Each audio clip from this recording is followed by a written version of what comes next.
Session 1. The Storm at the Howling Grub, in which 7 strangers gather, a soaked apprentice changes everything, and midnight brings fire, blades, and fate. The rain had already begun when the first of them stepped through the crooked oaken doors of the Howling Grub, a battered tavern perched at the ragged edge of civilization. Outside, the roads turned to mud. Inside, the fire glowed against stone hearth and orcish iron, crackling in defiance of the storm's rising howl. The tavern smelled of pipe smoke, old wood, spilled ale, and something faintly charred from the kitchen. Orcs ran the place, broad-shouldered, gruff, but not unfriendly. A black cat lounged on a side couch like a sovereign, half watching the flames. Through the tavern door they came. Liran, the silent half-elf, watchful swordsman with eyes that flickered like coals, took a quiet table near the fire. He ordered ale, but drank with a soldier's caution, always half ready for the next battle.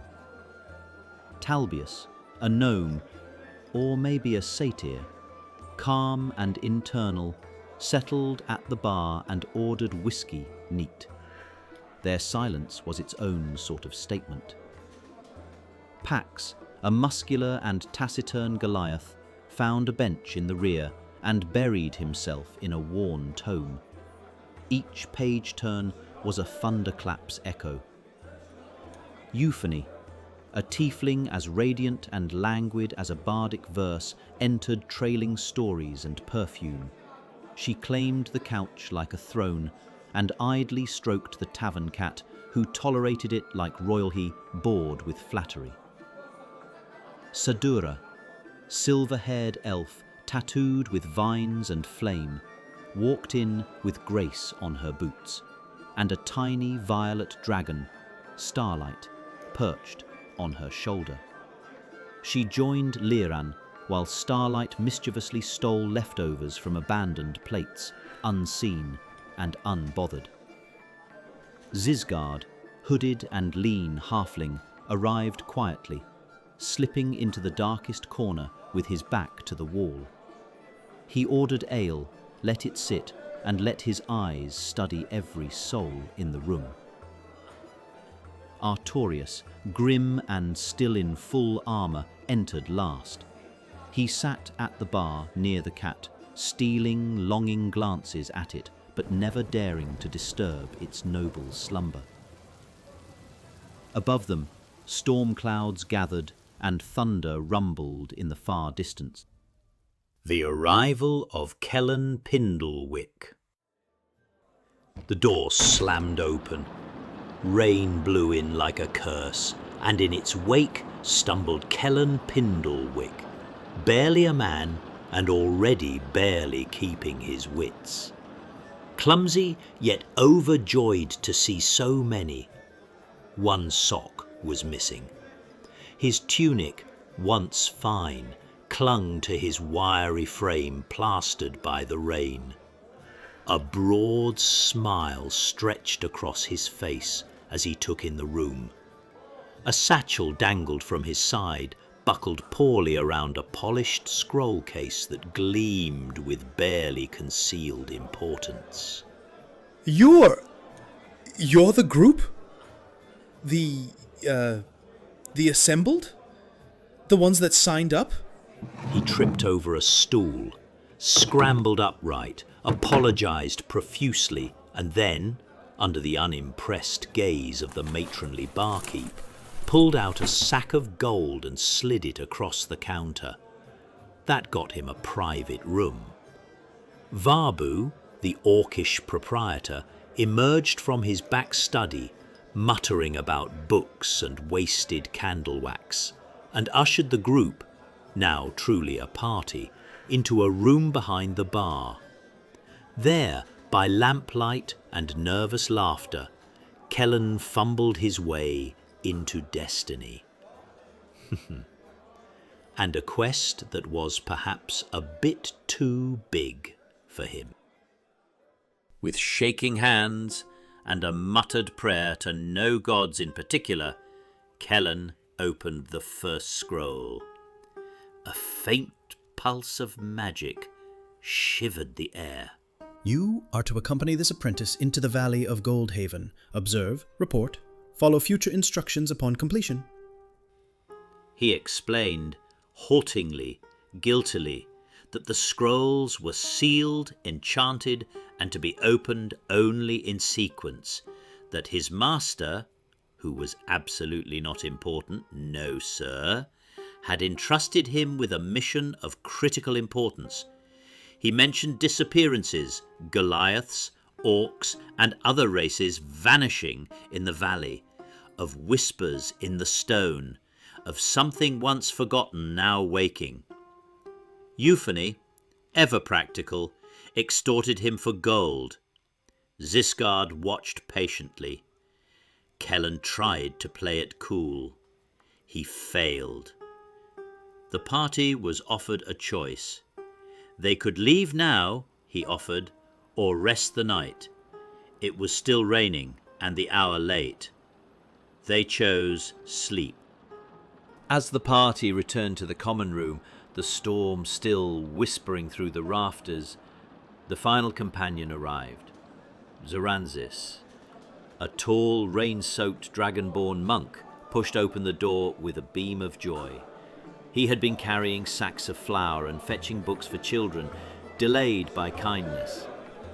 After the quest was explained to him by Liran, Sadur and Euphony, he accepted without hesitation, fascinated by the mystery.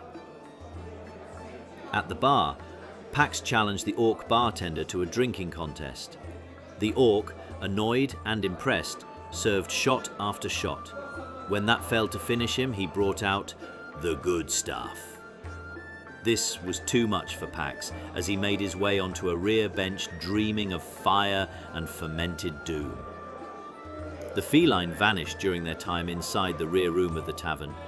Artorius' heart sank. Wistfully he prayed the cat would return and he too would feel warmth. Sadur and Starlight declined questionable sausages from the barkeep. Most of the group slowly retired upstairs, Zisgard again the last. Artorius laid down on the couch, hoping for the cat's return. Zoranzis curled beside the hearth. The fire dimmed. Varbu returned to his study. Midnight invasion. Blades in the firelight. The howling grub had quieted beneath the storm's steady hum. Upstairs the party slept, or tried to, while the fire in the hearth guttered low.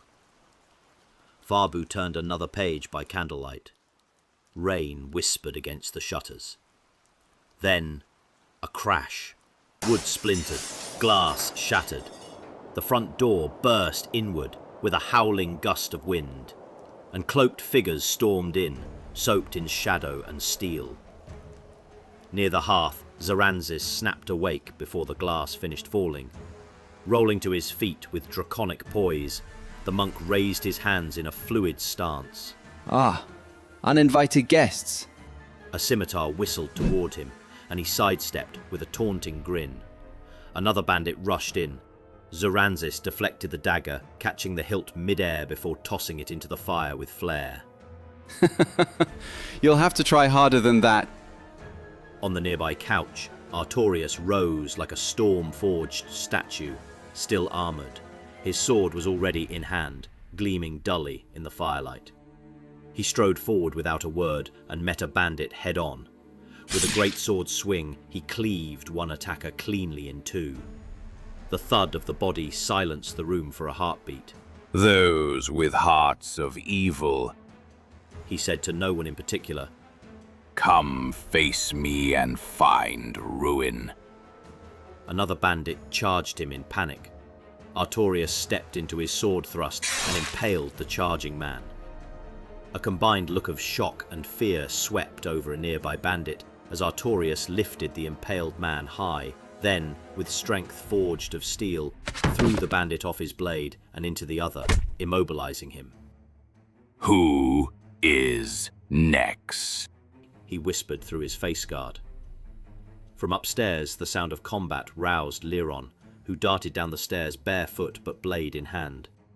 He cast a spell, mid-stride, eyes locking onto a target. Vaulting over a table, he slid across the ale-slick floor and drove his blade into a bandit's thigh. The man screamed, but lived barely. You picked the wrong tavern, Liron hissed. Pax, roused by screams and the smell of violence, staggered to his feet and cracked his neck. All right, round 2. I'm awake and on my feet. Still half sloshed, he cast Eldritch Blast at the nearest bandit, sending the man stumbling, then charged, shoulder first, into a pair of intruders, grappling one and pinning him to the wall. Upstairs, the tiny violet dragon Starlight woke in a flurry of fluttering wings and crackling static. She zapped Sedura lightly with a light jolt of electricity, enough to wake her. All right, I'm up. Still bleary, Sedura grabbed her staff and followed Starlight down the stairs, noticing Zoransis ducking and weaving while Artorius spilled blood on the floors and walls. She pointed to a bandit climbing atop a table and snarled, Try your luck. In his rooms, Isgard awoke but stayed still, calculating. The noise wasn't his concern. Yet. He slipped silently to his door and disappeared into the hall. While the others fought, he crept into Euphony's room, fingers light as whispers. Talbius remained fast asleep, dreaming perhaps of distant battlefields and silent meadows. So too did Kellen Pindlewick, curled in bed with one sock, one scroll close to his chest, and a pillow drooled on. In the common room, Artorius hurled another bandit's corpse into another. One wounded bandit scrambled and let through a broken window, fired a crossbow bolt at Zoransis. It bounced off his monk's wrist guard harmlessly and fled into the rain-soaked streets, flipping off the entire tavern as he disappeared. Then the air grew tense. She entered. The bandit captain, clad in black leathers and a wide black hat, crossbow already loaded. Her eyes scanned the room like a hawk seeking prey. Where's the boy? she spat. Some in the party recognized her. She'd been a patron earlier that evening. Perhaps all of these bandits were. Without hesitation, the boss fired her crossbow, striking Zoransis in the side. He gasped, blood misting from the wound. Sedura immediately cast healing, her hand glowing. Zoransis, ever agile, nodded his thanks and leapt onto the bar, swung but missed as the boss sidestepped smoothly. Liron joined him, launching himself up with supernatural grace. Artorius followed, armor clanking loudly as he landed heavily on the bar, sword raised. Talbius rounded the corner, ever willing to assist, bow knocked. Kellen, too, finally arrived downstairs, scroll in hand, muttering frantically.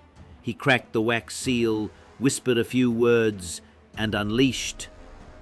Oh no, why would he? Grease!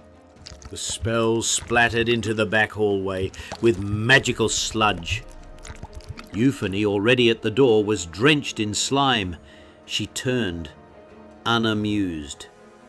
Kellen gave a sheepish grin. Wrong angle? The bar was chaos. Liron swung again. Zoransis pummeled with a flurry of strikes.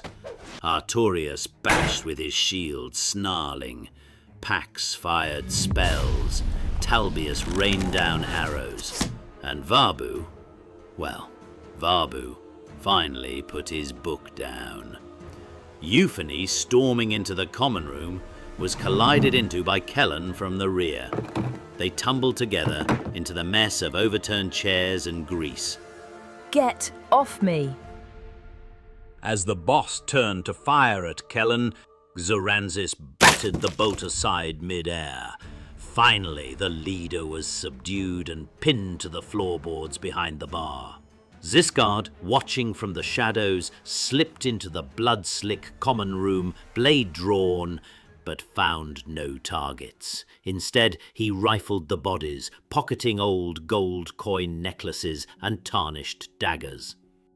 After the melee in the tavern, Varbu's sister appeared, red-eyed and furious, and dragged the bandit leader up the stairs by her collar. I leave you people alone for one night. Ugh!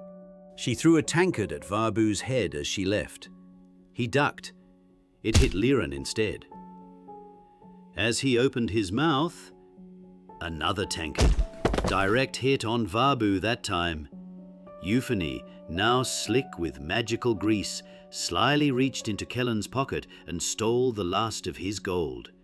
Zisgard caught her. They exchanged lies and partial truths and half-shared smirks. He even gave back some gold and offered her one of the coin necklaces. A true gentlemanly rogue. She even pretended to believe him. The battle ended. The fire burned low. The dead were piled and the floor mopped with old towels and foul curses. Varbu muttered and cast mending on broken furniture, grumbling about adventurers. One by one, the party returned to bed. The scroll case by Kellen's side glowed faintly in the dark. Outside, the rain eased. Inside, fate sharpened its blade. End of Session 1.